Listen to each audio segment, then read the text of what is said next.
Today I'm going to go over a couple problems from the study guide from 4.5, 4.6, 4.7, which is basically all about inequalities, solving inequalities using addition or subtraction, solving inequalities using multiplying or dividing, and solving two-step inequalities using both addition or subtraction and multiplying or dividing. So I chose maybe 4 or 5 problems from our study guide for me to go over.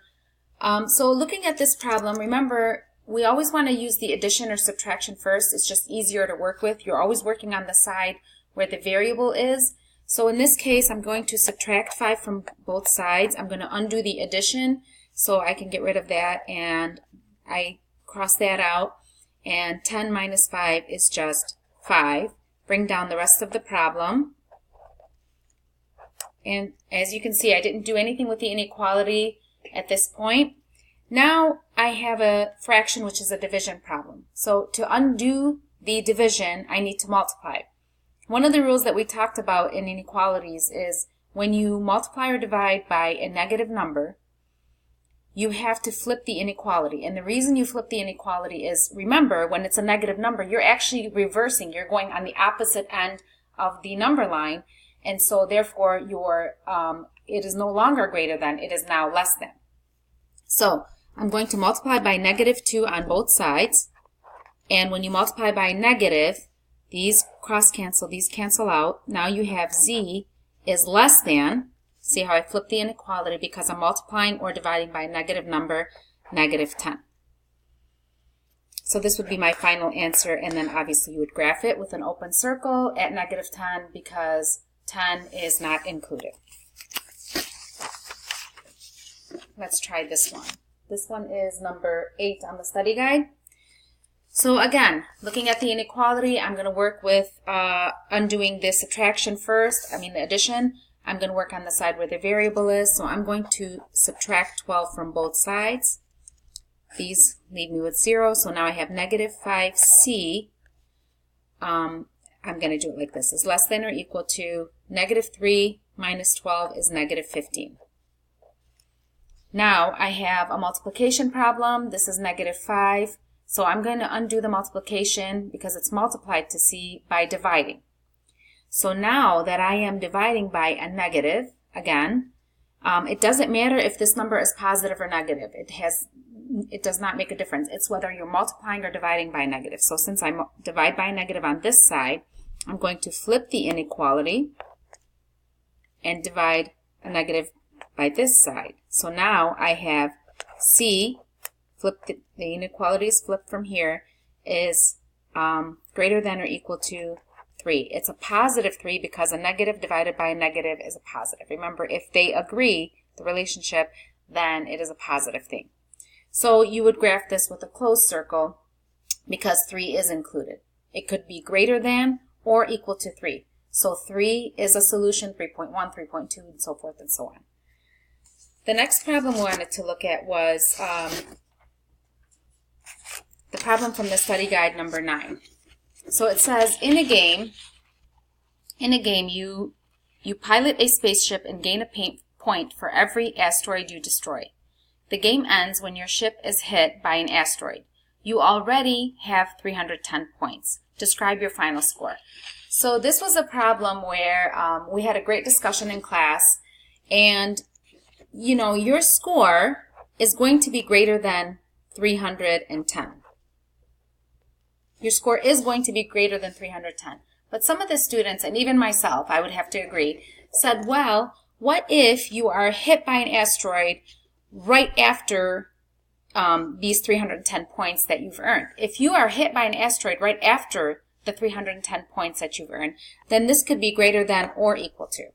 So I would agree that it could be greater than 310 or greater than or equal to 310. So this could be a possible solution. I would accept either. The book does say that this is the score, but I think that they use their mathematical reasoning, and I think it's a reasonable answer, so therefore I would agree with that. Now, graphing this, if you're graphing the 310, you will have a closed circle on your number line,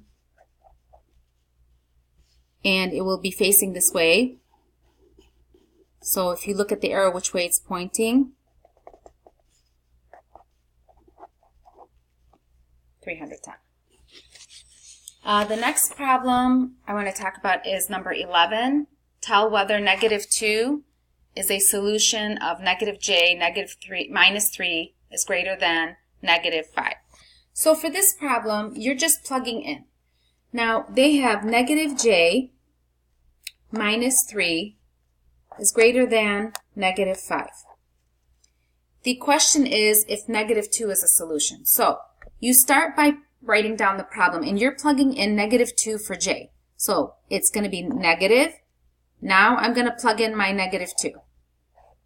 And the reason I just put parentheses is just because you have a minus and a negative, so you put parentheses to separate those two. Minus 3 is greater than -5. Some students recognize right away that this is a positive 2. They are correct. So I'm writing it down just to show you where we got the positive 2 from. So now you have 2 minus 3 is greater than -5. Well, we know that when we have a subtraction, when we're subtracting integers, you have to stop and add the opposite. So keep, change, flip. So 2 plus a -3 is going to be -1 is greater than -5. -1 is greater than -5 on the number line. Think about it, that -1 is closer to 0.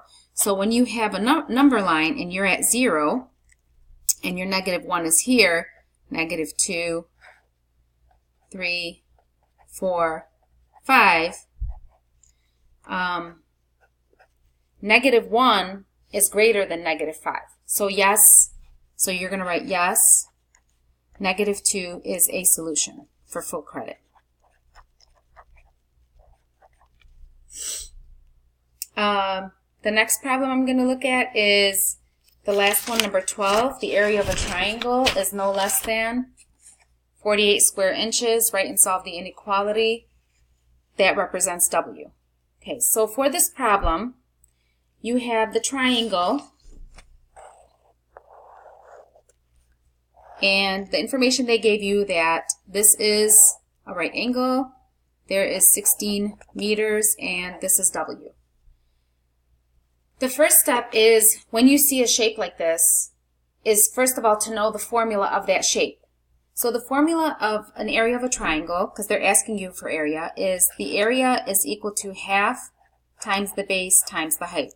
This would be the base, and this would be the height. The second step is to now plug in your numbers. So the area of a triangle is no less than 48 square inches.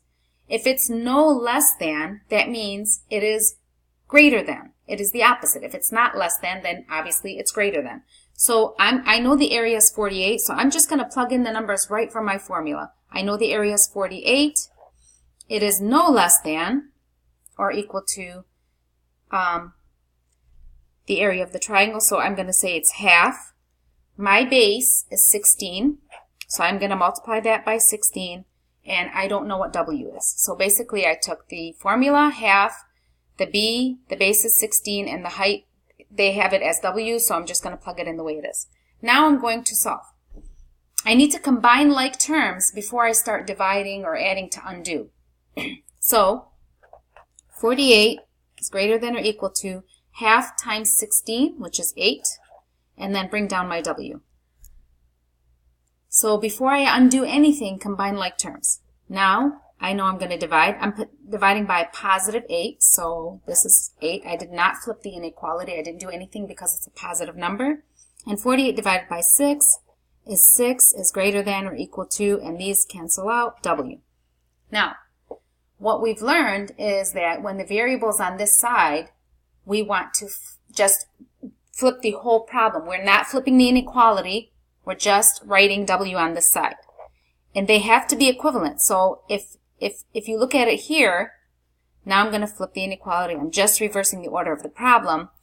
6 is greater than W is the same as and equal to W is less than 6. Do you see how here the inequality is pointing to the W, and here the inequality is pointing to the W? So the value has not changed in this problem at all. For graphing purposes, it is important that you have the variable on this side, because when you do your graphing, so here's your 6. Think about it. If I'm graphing this one, then I'm going to have the inequality and graphing facing this way. But the correct order is this, so now I'm going to have my closed circle because 6 is included, and I'm going to graph it like this.